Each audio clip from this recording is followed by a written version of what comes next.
Hello everybody and welcome back for more Let's Play The Legend of Zelda Ocarina of Time. In the last episode, we left Kokiri Forest and made it all the way over to Hyrule Castle and met with Princess Zelda, and she tells us that that we need to collect all three of the spiritual stones in order to stop Ganondorf from potentially taking over Hyrule. And so that we shall do. And that and also the fabled treasure of the Ocarina of Time, which is of course, you know, the title of the game. So that is our current objective that we have to do. We have to get all three of the spiritual stones. We have the first one, which is Kokiri's Emerald, so we just need two more of those. In this episode, we are going to head over to a new area, which is right over this way, and this is Kakariko Village. The one town that we are so very familiar with, the one, basically the one town that we love so much. It's so peaceful here, and oh yeah, and of course this track here. It's the same one from Link to the Past, but Kakariko Village has always been so peaceful. Every time I hear it, I feel more at ease. Hello there, dude. I am the boss of the carpenters that Impa hired to improve this village and make it into a true city. But young men these days don't have any ambition. Do you know what I mean, kid? My workers are just running aimlessly around the village, and they're not making any progress at all. Even my own son doesn't have a job, and he just wanders around all day. They're all worthless, I tell you. Yeah, I see what you mean, because, like, they're just, yeah, you see, yeah, those are what he's talking about. You see those carpenters here, they're just, they're running around, they're just, prancing, they're doing a little happy dance, they're a little skipping, all the four guys there. Hey, they're celebrating because it's Pride Month. Because, no, it's June, it's Pride Month. We're gonna go in here first. This is the House of Skulltula, and as you can see here, oh god, you don't look so good. We all look like this because of the spider's curse. If every spider of the curse in the entire world were destroyed, the curse would be broken. When you destroy a spider of the curse, a token will appear. Collect it as proof of your achievement. So basically, this is actually the whole point of the gold Skulltulas that we've been collecting. We've been destroying those and collecting their tokens. So yeah, this is actually the cursed family, and as you can see here, they are cursed by these well, cursed to be fused with those Skulltulas rather perfectly, I would say. And so, if you the more you kill those gold Skulltulas and claim their tokens, the more that the curse will be lifted. And so, basically, for every 10 of the gold Skulltulas that you destroy, one of the family members you can see here will have their curse lifted, and they will return to being human, and you get rewards for it. And so it actually goes up to about 50 gold Skulltulas where you get the first sets of prizes, and then you just have to collect the rest of the 100 Skulltulas in the rest of the game to get the final prize. And so that's actually what I'm going for, is that, you know, because I do want to get, because, you know, as part of doing 100% completion, of course, I'm still going to be getting those prizes, but that also means that I'm also going to be destroying all 100 of the gold Skulltulas just to see the final prize. So yes, that's what I'm going to do. That's what I said before that I was going to do, and yeah, I know it's quite a lot, especially if I'm going after all 100 of those, but, you know, doing a Let's Play of this game, then, you know, and since I did say that I'm going to be doing a 100% completion for this game, like such, then I'm gonna have to get those gold Skulltulas. And so that shall be the plan. So yeah, all the Skulltulas and all the and also the heart pieces, like I've been doing in the other Zelda games. All right, so what I'm doing right now is that we see this cuckoo lady that apparently all her chickens, well, her cuckoos, that's what they're called. They have gone missing. They've flown the coop, like literally flown the coop. And so what we have to do is that there's about 7 of those in total, I believe, and so we have to grab them, and then we have to throw them back into the pen. And whenever you pick one up, if you jump down, then Link will actually use those like some sort of a parachute or a paraglider, I would say. Yeah, I'm actually saying that like way before Breath of the Wild. There's actually a few tricks that you want to do. Like there's some cuckoos that are in some areas where you can't really access while with Link alone. And so you're going to want to take the shortcut, like grab one of the cuckoos, and then you're going to want to fly to that area right there. And to those of you who would think that you can just take shortcut, well, actually, I hate to tell you this, folks, but you really want to be careful not to enter any of the houses or fall into that grotto, that thickish placement grotto right there. Because if you do any of those, then all the cuckoos will reset, and the ones that you've thrown into the pen, they will escape again, and you have to do this whole thing all over again. So make sure you don't enter any of the houses, and so you can't really use a shortcut right there. You actually have to take one of the cuckoos and just fly it over there. And after that, you can just toss it over and pick up the other cuckoo and then toss it over to where you can actually, or basically out in the open. And there's one right behind that windmill. It's right there. So we're going to do that as well. And yes, folks, this kind of thing doesn't stop there, where you want to make sure you don't attack the cuckoos either, because if you do it enough times, they will call for their army, and there's going to be a whole pack of the cuckoos flying there to get their revenge on you. Yes, they've done that in other games, and they do the same thing here. They will go and physically assault you and try to murder you as well. The whole army of Cuckoos. Attack of chickens. So so yeah, don't do that, folks. If you value your own life, and those things can actually hurt. They really do. You want to be careful with that. I just want to tell you this now because I wasn't really gonna bother showing it off. So that's what you make sure to do. And, of course, yeah, I know, it kind of seems like one of the pointless things, but there is actually a reward for that, and it's something that we definitely do need, because it's actually one of the more important ones, and it's highly recommended as well. And this is actually something that was in A Link to the Past, but was removed in Link's Awakening, although they did reappear in the Switch version. Hey, you'll probably know what I'm talking about once we get to it. Also, she's supposed to be the Cuckoo lady. She's supposed to keep watch over them, and, like, they just flew off. I don't know if she wasn't paying attention. And she's just standing there, not even bothering to grab them, and she's making a 9-year-old kid do all this.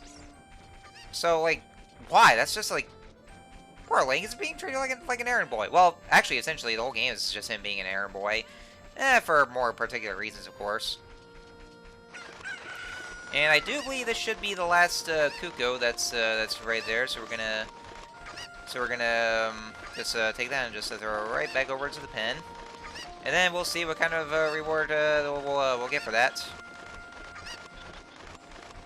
And also, this probably won't be the last time that we'll ever be doing this. They do this again in Breath of the Wild. That's why it's actually called Flown the Coop. That's why I kind of use that joke right there, where I would just say that they literally flew the coop. Yeah, the name of that mission in Breath of the Wild is called Flown the Coop. And it's the exact same thing, essentially, where you're also in Kakariko Village, and you had to grab those Cuckoos and throw into the pen. Yeah, they repeat that in that game in that game too. I don't think you get an empty. Well, I think they kind of did away with empty bottles or anything like that. Actually, no. I was wrong. That wasn't the last Cuckoo, because I forgot there was one more that's actually right up there, right by Death Mountain. Because we actually did need to go to Kakariko Village to get to Death Mountain, but we're not going to do that just yet, though. There's actually other things we need to do. So anyway, that's all the Cuckoos. Thank you for finding my Cuckoos. I have allergies, so I get goosebumps when I touch. Then why the hell are you a Cuckoo lady? What the hell? Why do you consider just taking care of Cuckoos if you're allergic to them? Who signed you up for this anyway? But anyhow, so now we have an empty bottle. That's a reward for that. And yes, empty bottles.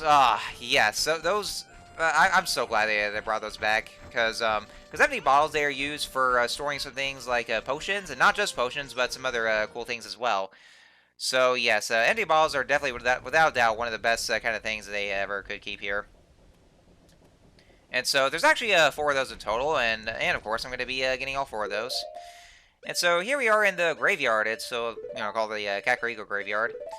And so we're gonna take this bar here. I'm just gonna go and show off. And oh wow, we have some bugs, And so what we can do is that we can put a bug in the bottle and you can release it by pressing C. This kind of bug prefers to live in small holes in the ground. And so the reason why I caught this bug here is because if you saw beforehand that we saw some dirt patches that are there. There's actually one right by, there's one right there, and we can do with those. There's actually two things we can do. One is by releasing the those bugs right here, and then something good will happen. The other one, there's this item called the magic beans, and you can actually just plant those, and then, well, the rest I'll just save for another time. But for this one, let me put those in. Oh, look at that! It's a gold Skulltula. So yes, every single one of those those dirt patches, if you put bugs in them, a gold Skulltula will pop out. So make sure you be on the lookout for those, and so that way there you can just put the bugs in there. And so let's see what we have here. The crest of the royal family is inscribed here. So what we're gonna do is that yeah, basically if you see those Triforce marks and it says something about the royal family, I'm gonna go whip out our fairy ocarina here, and so we are going to play Zelda's Lullaby, and we'll have to see what happens. That's actually what you can do is that, you know, with the Triforce mark, since, you know, Zelda's Lullaby is actually the song of the royal family, for what's stated, and so, something I'll have here is actually what helps you to gain access to some things as well. Those other 2 graves that you see here, those are the gravestones of these 2 popes called the Composer Brothers, and I actually kind of see them as a parody of Mario and Luigi, because that's how they seem to be based off of. If you kill them, if you talk to them, then they'll actually give you clues about the about this gravestone that you can enter, and also for the next song. I didn't really show this off though because I didn't want this video to go a little longer, because they require having to kill them first and then talk to them. There's like 2 of those here. And so here we are in the royal family's tomb, and there's some new enemies right here. These things, these are the keys. When you get close to it, use Z targeting. Even if it flies away, you can still attack it. You can actually kill them either with a slingshot or just by locking onto them. And of course, if they once they fly around, they can actually just swoop in at you, and they can try to attack you like that there. And they are very annoying to deal with. Well, actually, they were so much more annoying in the 2D Zelda games where they would just fly around, and you'd have to, and so you actually had to just try to go around and kill them. But in this game, however, you can actually just, thanks to the lock-on feature that was introduced, you can just lock onto them and then just kill them that way. So it's actually much easier here. That's why I'm actually real glad about the lock-on feature. Oh, these fuckers. Alright, well, I was gonna show off their bio there. I tried to, but it was very finicky to do so. These are Redeads, and yeah, I'm actually, this is actually what it looks like when they attack you. Yeah, what I was trying to do is I was actually trying to use Navi's description, but what they do is that if they gaze at you, then they will actually paralyze you. Like they actually stun like you right there. And so that's why I was trying to get to use Navi's description, but this one kept stun locking me, and so I wasn't able to get that activated. And yeah, I actually fell into the pool right there. But yeah, that's what they do. This poem is dedicated to the memory of the dearly departed members of the royal family. The rising sun will eventually set, a new world's life will fade. From sun to moon, moon to sun, give peaceful rest to the living dead. This is an interesting poem. Huh? Something is inscribed on the tombstone. It's a secret melody of the Composer Brothers. Keep the sun song in your heart. Alright, so here we have a new Ocarina song that we can play here. So yeah, you don't really actually have to talk to the Composer Brothers to do this, but you know, if you want to talk to those, it's good for some kind of clues to take, but you know, I just didn't want to waste any more time here, so anyway, so we'll go and play the sun song right here. Yeah, so that's a new song that we just learned. And what that does is that, ooh, everything's dark in here. And so we've learned the sun song. So the sun song does is that it actually changes the flow of time, where like it'll change from day to night or night to day. Like let's say if you're out like in Hyrule Field, then the it'll just transition to just like it'll just start in the morning. But if you play the sun song in the other towns and stuff like that, where time goes on a standstill, then it'll just switch over to broad daylight or in the middle of the night. Another thing you can do with the sun song is that if you're nearby those Redeads, they'll actually get stunned, as you can see right here, and that's what makes it so much easier here, because and that's actually where I'll just go ahead and use the bites. Gaze will paralyze you if it bites you. Tap any button to escape. So yeah, that's what they did here is that they will try to latch on a Link, and they will try to bite him and then drain your health, and so you really want to rapidly mash the A button in order to escape from that. And so yeah, they'll paralyze you first, and then or just stun lock you with their screens, and then they'll try to grab on you and bite you. I gotta say though, those assholes scared the shit out of me when I was a kid. I hated those Redeads so much. They were the stuff of nightmares. They were one of my childhood nightmares. Like when I played this game as a kid, I wanted nothing to do with them. I try to get away from them as much as possible whenever they seem to be around. I hated those things so much. I had nightmares from them, and they scared the shit out of me when I was a kid. Yeah, hello there. Who might you be? This is actually one character that you might know of. Hey kid, don't mess around with the graves. I'm Dabe, the gravekeeper. My face may be scary, but I'm not a bad guy. Let me give you an advertisement for my side business. Dabe the Gravekeeper's heart-pounding grave-digging tour. What's gonna come out? What's gonna come out? When I start digging, we'll find out. Do you want me to dig here? 10 rupees for one hole. Alright, so this is a little thing that we can do here. So basically, if you go around and have Dampé follow you, if you feel any dirt patches, it's kind of hard to see because of how dark it is here, but if you feel any dirt patches, you just listen closely to Link's footsteps. If you find those dirt patches, and if Dampé will get close enough to you, if you talk to him, then he'll dig one of those dirt patches for you. And some of them will be rupees, or like either rupees or some other variances, like blue rupees or red ones. Or I would say red or blue rupees for the most. But there is one particular prize that we can also get if for a certain spot. And keep this in mind, folks. The certain prize that we're trying to go after is it's randomized. If you actually leave this place and then come back, it'll just randomize if you depending on how much you leave and come back. Not by your file, thankfully, but because that would have made things harder. But also but if you just leave and come back, it'll just randomly go in a different place. And this prize right here is a heart piece, and I actually had to cut this off here because it's gonna be it's very much a waiting game where you just have to go around and have Dompe to get to where or to get to those certain dirt patches to for you to dig up for that heart piece. And it did take a while for me, so I had to just you know, edit this whole thing out. So that way there, that way there, I didn't waste so much of time so much of the time here. And so we're also going to want to go down in this this grave here. We have the Hylian shield. Switch to the equipment subscreen and select this shield, and equip it with A.